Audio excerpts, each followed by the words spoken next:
নমস্কার বন্ধুরা, আজকে বেরিয়ে পড়েছি ডিব্রুগড় টাউন থেকে যাব লেজাই কোলাখোয়া। তো এই রাস্তার পরিবেশটা একটু তুলে ধরবো। সকাল এখন ঘড়িতে বাজে প্রায় 5টা। তো সকালবেলা এখন এটি রোড ধরে আমরা ছুটে চলেছি লেজাই কোলাখোয়ার উদ্দেশ্যে। আর এই হলো আমলাপট্টি, এখান থেকে সোজা যাচ্ছে রাস্তাটা। আস্তে আস্তে আমরা এগিয়ে যাবো। আর সকালবেলার পরিবেশটা দেখতেই পাচ্ছেন, রাস্তায় গাড়ি ঘোড়া বা যানের পরিমাণ খুব কম আছে। আর গরমকাল, সেই জন্য সূর্য অনেক আগেই উঠেছে। তো একটা বিশেষ উদ্দেশ্যে কোলাখোয়া গিয়েছিলাম, তো রাস্তাটা একটু আপনাদের জন্য শেয়ার করলাম। সকালের পরিবেশটা এবার কেমন থাকে ডিব্রুগড় টাউনের এটি রোডে, কারণ সারাদিন ব্যস্ত থাকে এই রাস্তা, বিভিন্ন রকম যানবাহন, ট্রাক, সবসময় যেন ভিড়। তো সকালবেলা রাস্তা পুরো খালি দেখা যাচ্ছে, একটা গাড়ি চলছে। তো আস্তে আস্তে এটি রোড ধরে আমি সোজা এগিয়ে যাচ্ছি লেজাইয়ের উদ্দেশ্যে। লেজাইটা কোন জায়গায় একটু বলে রাখি। লেজাইটা ঠিক বিসিপিএল টাউনশিপ পার করে, যেখানে বলা হয় বড়বড়ুয়া, সেখানে একটা নদী আছে, মানে শেষা নদী, তার আগেই ডান দিকে রাস্তা ঢুকে গেছে। আর এই লেজাই কোলাখোয়া পুরোটাই ওই একটা নদী বললাম, বুড়িডিহিং আছে, আর একটা হচ্ছে শেষা নদী, এর পার্শ্ববর্তী অঞ্চলে এটা। তো এই গ্রামটা কোনোদিনও যায়নি, তো সেই উদ্দেশ্যে বেরিয়েছিলাম। তো ফাঁকা রাস্তায় স্কুটি নিয়ে বেরিয়ে পড়েছি, হাতে ক্যামেরা বেঁধে। তো যেটুকু পারলাম শেয়ার করে দিলাম, আশা করি ভালোই লাগবে। আশেপাশের এই সবুজ পরিবেশ, সবুজ প্রকৃতি চোখে অনেক আরাম দেয়। তো যাই হোক, আস্তে আস্তে আমি এগোচ্ছি। অনেকেই বুঝতে পারছেন কোথা দিয়ে যাচ্ছি, কোন রাস্তা দিয়ে যাচ্ছি। রাস্তাগুলো নিশ্চয়ই চেনা লাগছে। তো সঙ্গে থাকুন, দেখতে থাকুন, আশা করি ভালো লাগবে। এটা উঠে পড়েছি আমরা রেলওয়ে যে ফ্লাইওভার আছে, ব্রিজ, ইউনিভার্সিটি পার করে ওই ব্রিজটা আমরা পার হচ্ছি।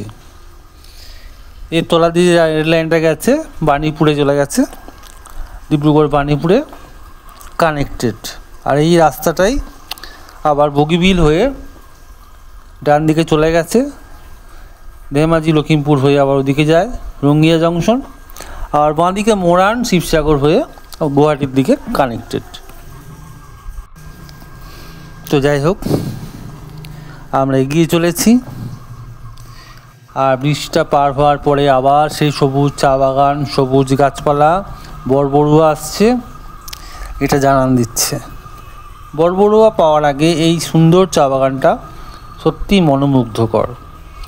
আপনারা যদি কখনো এই রাস্তায় রাইড করে থাকেন, আপনারা অবশ্যই কমেন্ট করে জানাবেন এই জায়গাটা আপনাদের কেমন লাগে। কারণ ডিব্রুগড়ে প্রচুর চায়ের বাগান আছে, অজস্র চায়ের বাগান বিভিন্ন দিকে। তো সেটা আর বলতে অপেক্ষা রাখে না। তো আমরা আরও এগিয়ে চললাম, চা বাগান পাশে রেখে আস্তে আস্তে আমরা আরও দূরে চলে যাচ্ছি। এই যে দেখেছেন কালো পিচের রাস্তা, এখন আমরা ঢুকে গেছি লেজাইয়ের ভেতরের রাস্তায়। ঠিক আছে, এখান থেকে আস্তে আস্তে আমরা এগিয়ে যাব। এখানে কোনো জায়গায় রাস্তা ভালো আছে, কোনো জায়গায় রাস্তা আবার এখনও নির্মীয়মান। তো এই ভালো রাস্তাটা বেশ ভালো লাগছিলো, কালো কুচকুচে নতুন পিচের রাস্তা, দারুণ লাগছিল। আর এই গ্রাম্য পরিবেশটা যতটা সম্ভব ক্যামেরা তুলে ধরলাম, আশা করি ভালো লাগবে। তো বন্ধুরা, আপনারা যদি কখনো ডিব্রুগড়ের আশপাশে ঘুরে দেখতে চান, আপনাদের মন অবশ্যই ভালো হয়ে যাবে, কারণ প্রকৃতির এই সবুজ আপনাকে মুগ্ধ করবে। তাই আর দেরি নয়, সকাল বেরিয়ে পড়ুন ছুটির দিনে, ডিব্রুগড়ের আশেপাশটা একটু ঘুরে দেখেন, খুব ভালো। তো আমরা আস্তে আস্তে এগিয়ে যাচ্ছি। এই দেখুন কত বড় বড় গাছ আছে এখানে। এখানেও ভিতরে অজস্র চায়ের বাগান ছিল, জমি, চাষের জমি, আর নদী বাঁধ তো আছেই। তো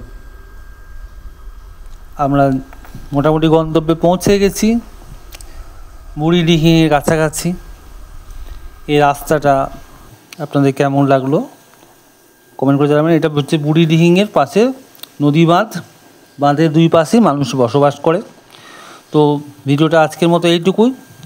অবশ্যই চ্যানেলটা সাবস্ক্রাইব করে রাখবেন এরকম ভিডিওর জন্য। ধন্যবাদ।